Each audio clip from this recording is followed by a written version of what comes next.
Olá pessoal, tudo bem? Meu nome é Carlos Henrique. Para quem está vendo esse vídeo pela primeira vez, existe um vídeo anterior que explica um pouco esse projeto, por isso eu não vou perder tempo repetindo para a gente economizar tempo aqui. Bem, para começar esse projeto, eu queria falar de um tema básico, que é o tema da ontologia da fotografia. Eu queria fazer uma breve leitura de um texto de um autor chamado André Bazin. O texto se chama Ontologia da Imagem Fotográfica. E por quê? Por que esse texto? Por dois ou três motivos. Primeiro, porque o Bazin apresenta argumentos interessantes sobre o que constitui a fotografia enquanto meio, o que constitui a fotografia enquanto mídia, o que constitui a fotografia enquanto forma. São argumentos, claro, cheios de limitações fáceis de se ver, mas eu acho que tem argumentos ali que merecem ser considerados por quem tem interesse nessa área, merecem ser conhecidos. Eu acho que isso justifica a leitura desse texto. Em segundo lugar, porque o Bazin é um dos poucos teóricos da fotografia que tenta localizar a fotografia no campo geral das artes. O Bazin tenta explicar, por exemplo, o impacto da fotografia no campo das artes, o impacto da fotografia especialmente na pintura. Então acho que esse é um outro argumento que justifica a leitura desse texto. Em terceiro lugar, porque alguns dos principais argumentos do Bazin vão reaparecer em algumas das mais importantes teorias da fotografia propostas a partir dos anos 70. Vai reaparecer, por exemplo, na via proposta pelo Roland Barthes, de um lado, e vai reaparecer na via proposta pela Rosalind Krauss. Rosalind Krauss, que não é exatamente uma pesquisadora da fotografia, sobre fotografia, é uma pesquisadora, uma historiadora e uma teórica da arte contemporânea, mais exatamente. E ela vai tentar explicar, por exemplo, como e por que a fotografia entra no campo da arte contemporânea. Como e por que a fotografia se torna relevante para a arte contemporânea. Como e por que fotógrafos, artistas, na verdade, que antes não tinham nenhuma relação com a fotografia, começam a usar a fotografia como principal meio de expressão, como principal suporte. Então eu acho que por esses três argumentos, a gente merece perder aí algum tempo fazendo a leitura desse texto. Então vamos para o texto.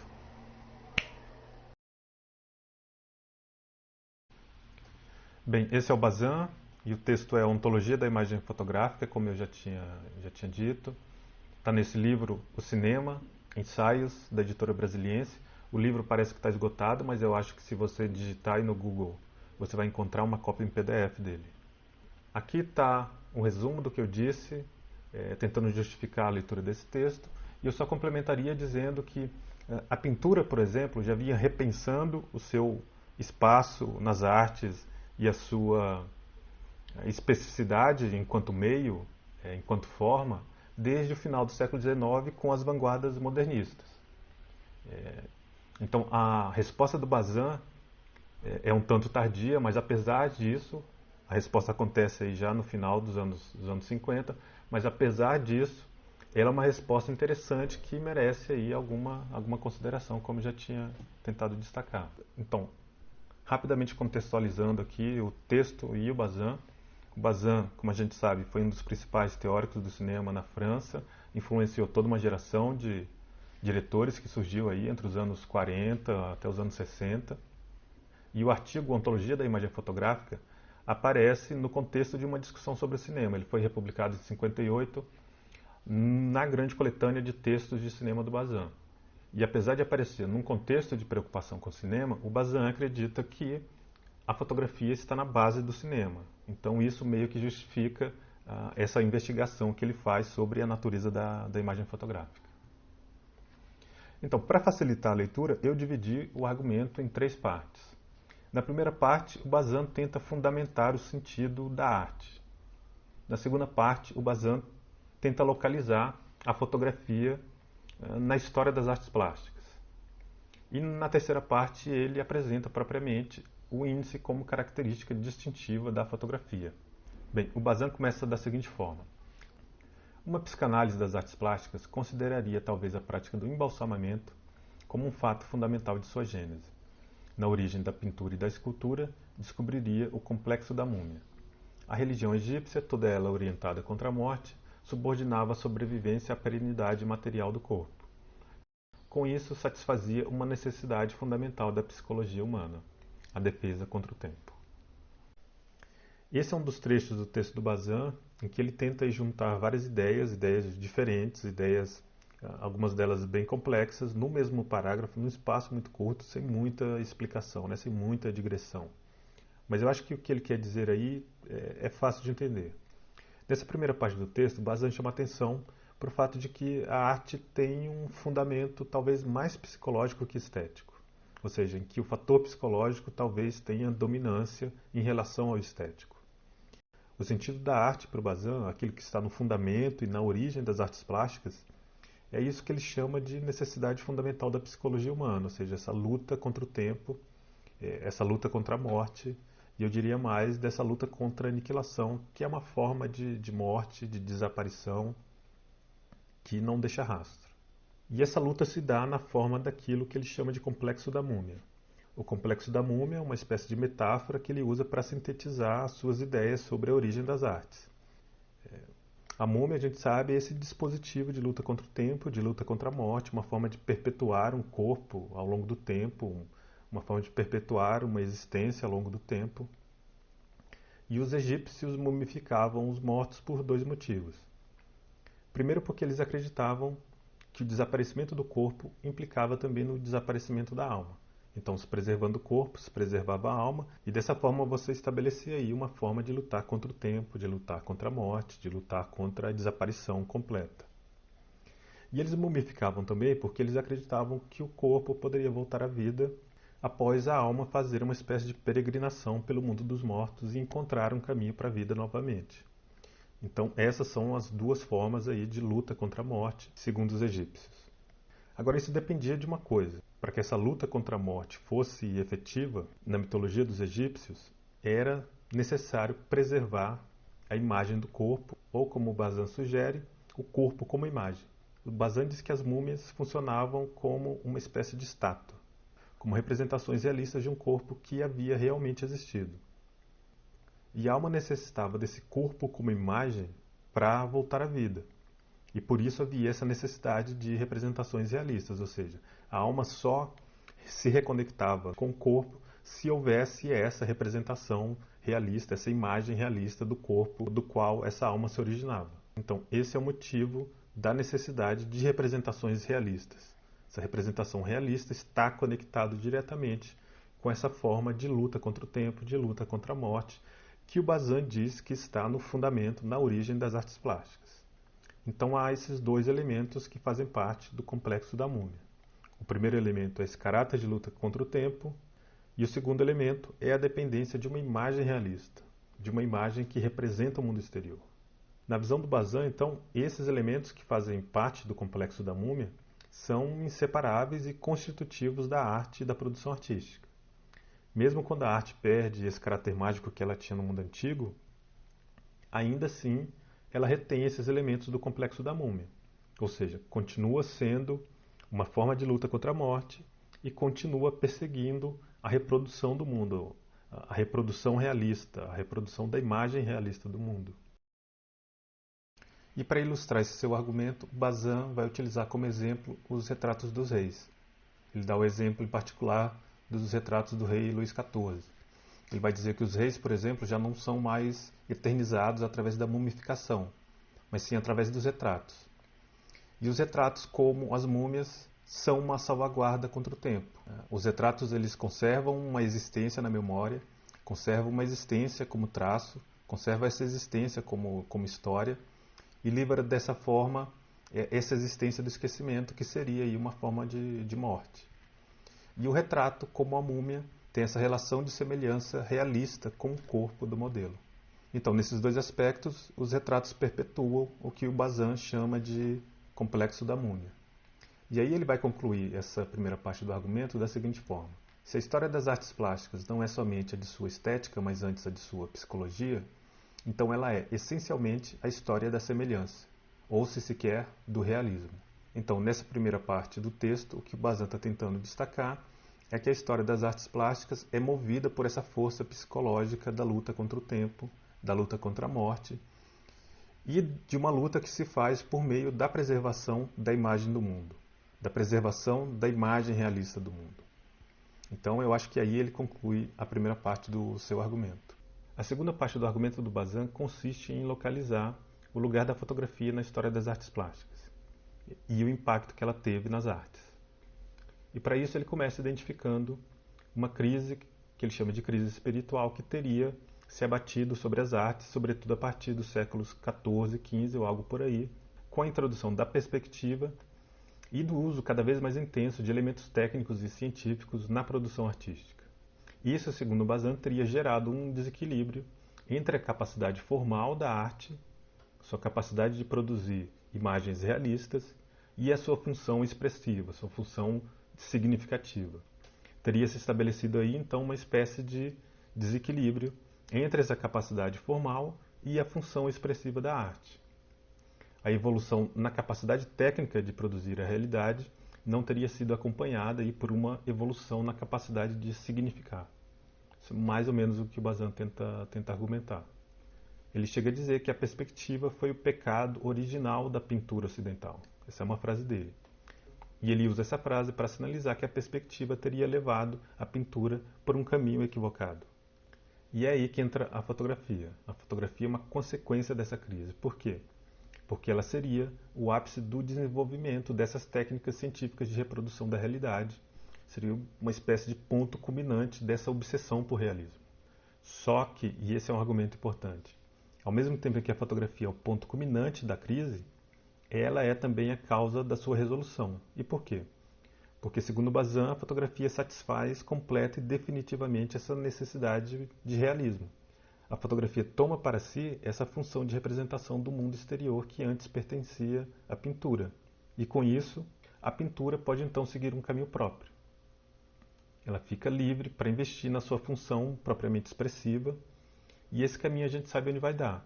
Vai dar nas vanguardas artísticas da arte moderna, do impressionismo em diante, que vai ter como uma de suas características principais uma crítica ao realismo da arte tradicional.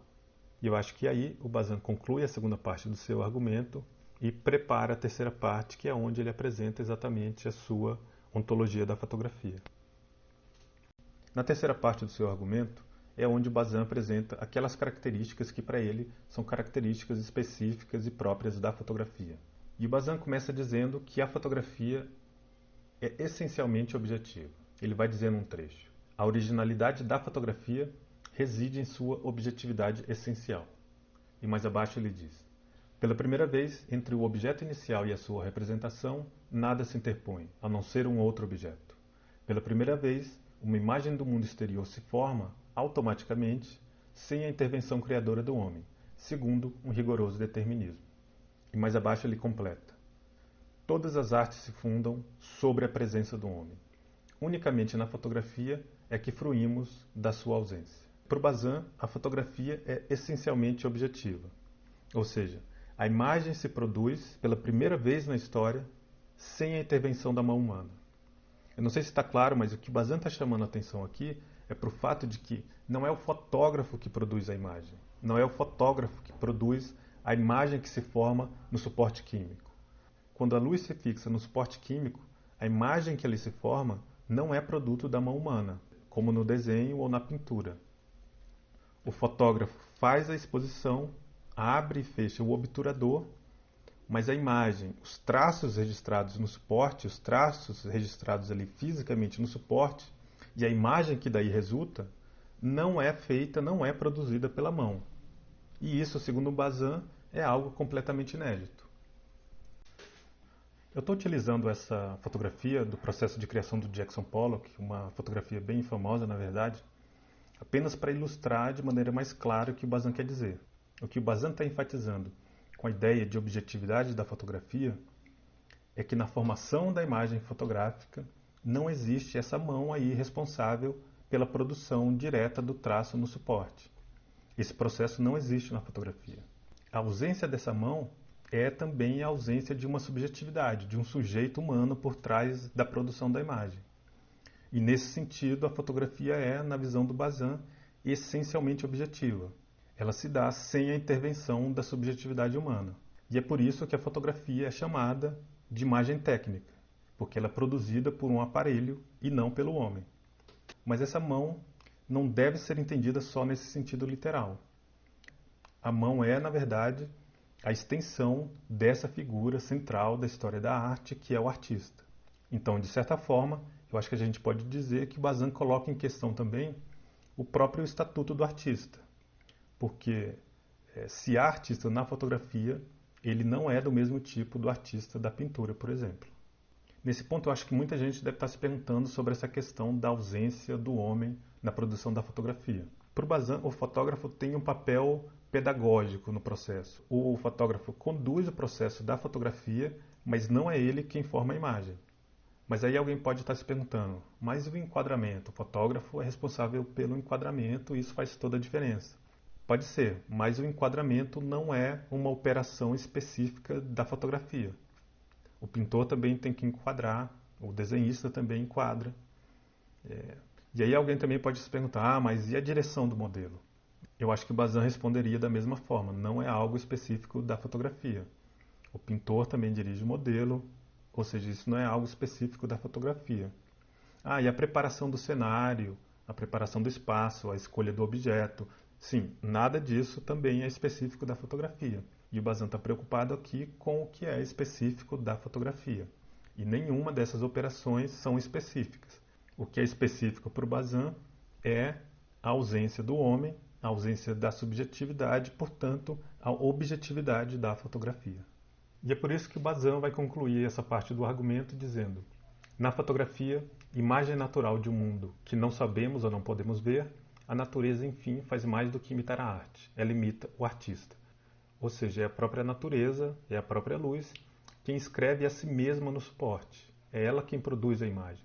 E nesse sentido é que o Bazin diz que ela imita o artista, ela substitui o artista. A outra característica distintiva da fotografia, segundo Bazin, é que a imagem fotográfica se forma através de uma espécie de transferência da realidade para o suporte. Há uma espécie de contágio entre a substância do modelo em direção à sua imagem.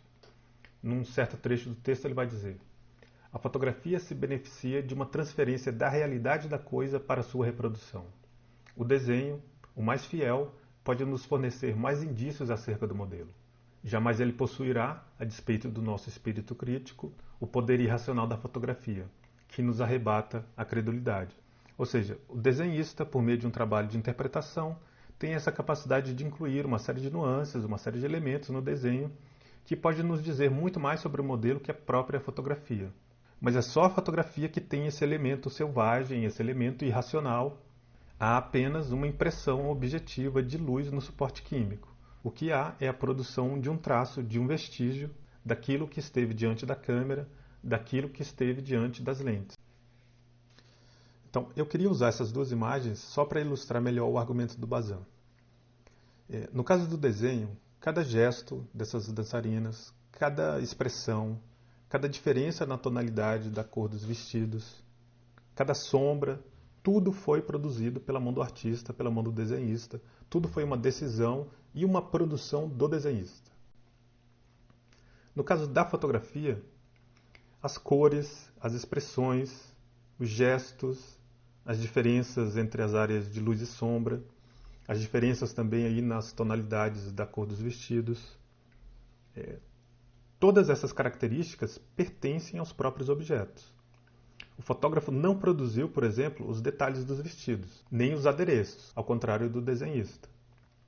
E mesmo que essa fotografia seja posada, as características dos gestos dos modelos são atributos deles próprios, são inerentes à pessoa fotografada. Enquanto no desenho, o artista tem a liberdade de imprimir o gesto que ele acha mais adequado ou que ele tenha imaginado. Enquanto no desenho, cada um dos elementos que estão aí são produzidos pela mão do artista, pela mão do desenhista, na fotografia, as características dos elementos que são registrados no suporte fotográfico pertencem aos próprios objetos. Então, essa é outra novidade na arte, segundo Bazin. É outra característica específica da fotografia.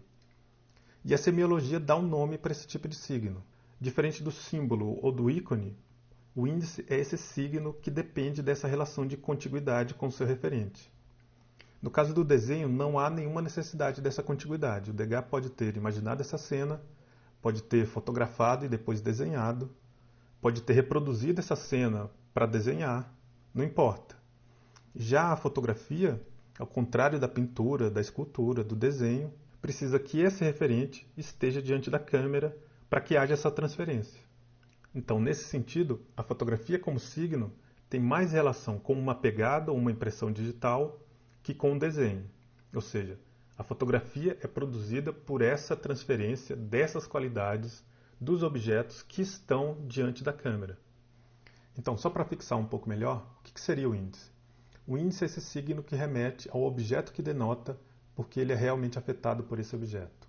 Essa é uma definição do Peirce, que foi o semiólogo que organizou o sistema dos signos entre o final do século XIX e início do século XX. O índice, então, é esse signo que tem uma conexão física com o seu referente. E para ilustrar esse seu argumento, Bazin vai utilizar como exemplo as fotografias de família, os álbuns de família, tentando explicar por que eles são tão valorizados pelas pessoas. O Bazin vai dizer que as fotografias e os álbuns de família são valorizados não porque são imagens simplesmente, mas porque elas guardam essa relação de conexão física e de contiguidade com as pessoas que estão ali retratadas. É como se a fotografia ainda mantivesse algo da substância da própria pessoa. Então, segundo Bazin, é por isso que as fotografias e os álbuns de família são tão valorizados. Bazin conclui seu texto afirmando que a fotografia foi o acontecimento mais importante das artes plásticas. Essa é uma frase dele. E por quê? Pelos motivos que a gente já viu. Primeiro, porque a fotografia satisfez essa necessidade psicológica fundamental do ser humano de luta contra o tempo, de luta contra a morte e pela reprodução realista do mundo. Em segundo lugar, porque ela liberou a pintura do fardo de reproduzir o mundo, do fardo do realismo. Então, por esses dois motivos, o Bazin considera que a fotografia foi aí o acontecimento mais importante da história das artes plásticas. Bem, para finalizar, o que eu acho importante nesse texto é a forma como ele descreve o processo de formação da imagem fotográfica. E nesse tópico eu acho que ele é bastante preciso. Agora, se ele pretende afirmar que o processo de formação da imagem fotográfica é a característica distintiva da fotografia como um todo, da fotografia enquanto empreendimento, se ele está afirmando que isso é sua natureza, então eu acho que o texto aí tem vários problemas e apresenta uma resposta bastante limitada e que não dá conta da complexidade da fotografia hoje. Claro que há mais coisas no texto, mas eu acho que por hora o objetivo foi cumprido. O objetivo era ressaltar alguns pontos do texto. E para quem quiser se aprofundar no tema, eu vou deixar algumas referências lá no blog. Eu ainda estou trabalhando no formato e as coisas devem melhorar com o tempo. A maioria das apresentações vão ser curtas e poucas delas vão ser como essas aqui, mais longas. Os próximos vídeos vão ser mais curtos e mais objetivos, então fiquem tranquilos. Quem quiser receber atualizações, seria bom fazer uma inscrição no canal do YouTube, que eu vou deixar esse material lá. E há também espaço para comentários, sugestão, críticas, xingamentos, tanto aqui no canal do YouTube quanto no blog. Então, por hora é isso. Eu espero que vocês tenham gostado e até a próxima.